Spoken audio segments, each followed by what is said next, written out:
It was the first ever media day for Northwest Iowa Community College athletics. Up in Sheldon, the Thunder are preparing for their first ever season of collegiate men's and women's soccer at the NJCAA level. Both the women's head coach, Trey Thomas, and the men's soccer head coach, Jesse Keeler, spoke about what a successful season would look like in Sheldon for the Thunder.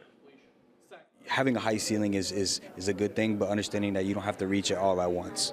As long as we're taking a step forward in the right direction every day, that's the biggest challenge. For me, a successful season is good team culture, setting that standard early of good, responsible, respectful young men, and really building that, using those as building blocks to just continue moving forward.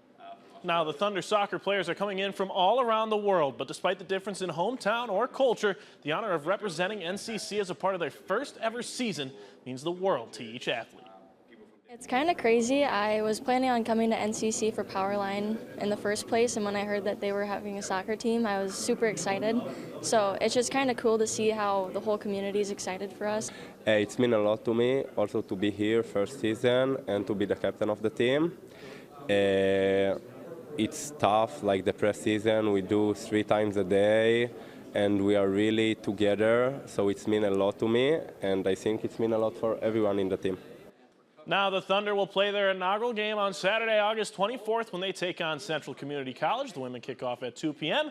with the men to follow at 4 p.m. All right.